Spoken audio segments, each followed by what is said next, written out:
Welcome back, everyone, for another deep dive. We love to just pick a topic and really get into it. So Yeah, get into the weeds. today we're looking at Tupac, Tupac.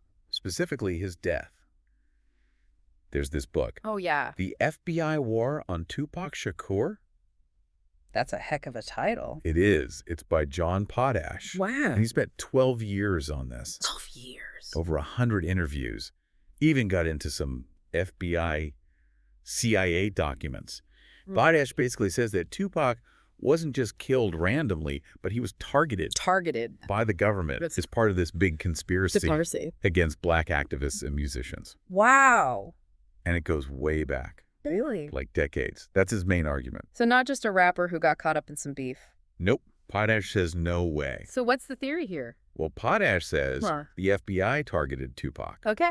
Like they did with a lot of other figures. Like who? Martin Luther King Jr., MLK? Malcolm X. Wow. Even the Black Panther Party. What? That's a huge claim. It is. It's a lot to take in. Yeah. I mean, it's almost hard to believe. Right. You think about Tupac and you think of like hip-hop in the 90s. Yeah, West Coast, East Coast rivalries. Right. But Potash is saying it's way bigger than that. Much bigger picture. Yeah. So one thing that Potash talks about is Oh. Cointel Pro. Oh, yeah, I've heard of that. I wasn't that familiar with it before I read this book. Yeah, not a lot of people are. So can you kind of break down what Cointel Pro was? Yeah, so Cointel Pro, that's short for Counterintelligence Program. Okay. It was an FBI thing back in the 60s and 70s. Okay. The FBI, they thought that some groups were a threat to national security. Okay. So they used Cointel Pro to disrupt them. To disrupt them? Yeah, their tactics, they were pretty controversial. Controversial how? Well, they did things like surveillance. Oh, wow. They'd spread disinformation. Really? They would even try to get violence going within these groups to make them look bad. Wow. Like to discredit them. Like to discredit them? Wow. And it's like actually documented. They did this to civil rights leaders. Wow. The link to Tupac, like Potash sees it, is that the FBI thought he was like a modern-day threat. Like a modern-day threat. Yeah, like the same kind of thing. Someone who they wanted to silence because of his influence and message. Wow. Yeah. So they saw Tupac as like this continuation of activism. Of like the same kind of energy as a civil rights movement. Exactly. Wow. So the connection to Cointel Pro is definitely like... It's creepy. It's creepy. It's unsettling.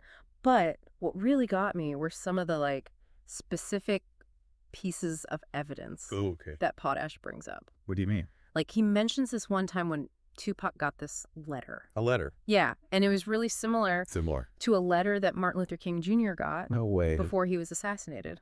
Wow. And both letters basically said, what did they say? Like, stop your activism or else. Or else. This chilling. Chilling stuff. Yeah. So he pulls from all these like FOIA released documents. Right, Freedom of Information Act. Yeah. Okay. Court transcripts. Wow. Interviews with people who were connected to Tupac. Okay. And the events around his death. Gotcha. It's like this crazy web of information. Yeah. Sounds really complex. And it all kind of comes together under this idea of a war. A war. On Tupac. Yeah. Which is, the title of the book. Exactly the title of the book. The FBI War on Tupac Shakur. Yeah. Do you think war is the right word? That's a tough one. Yeah. I mean, the book doesn't like straight up prove that there was like a literal war on Tupac. Like tanks and stuff? Right, exactly.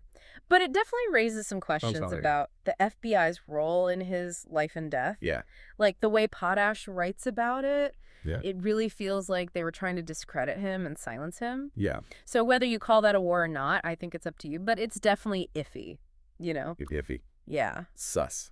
Totally sus. So we've got this really complex theory backed up by tons of research and some pretty convincing evidence. Right. But could Potash be like... Reaching a little bit? Yeah, I mean, these are big accusations. Right. It's important to remember that this book, it's just one interpretation of what happened. Mm-hmm. You should always try to look at things from different angles. Totally. So just to recap. Yeah, let's return. Today we dug into Potash's theory that Tupac's death wasn't random. Right. But possibly part of this campaign. Against black activists and artists. Exactly. And we talked about Cointel Pro. Right, which is scary. We looked at some of the evidence. That Potash uses. Yeah. And it leaves us with some big questions. Like if Potash is right, What does this say about freedom of expression, especially for people who challenge the system? Especially for people who challenge the system. And what are the consequences? Yeah. When the government tries to silence people they don't like. Big question. Big questions. We may never know everything about Tupac's death. That's true. But this deep dive definitely makes you think. Makes you think. About the bigger picture. The bigger picture. And how important it is to stay critical. Stay critical. And to question.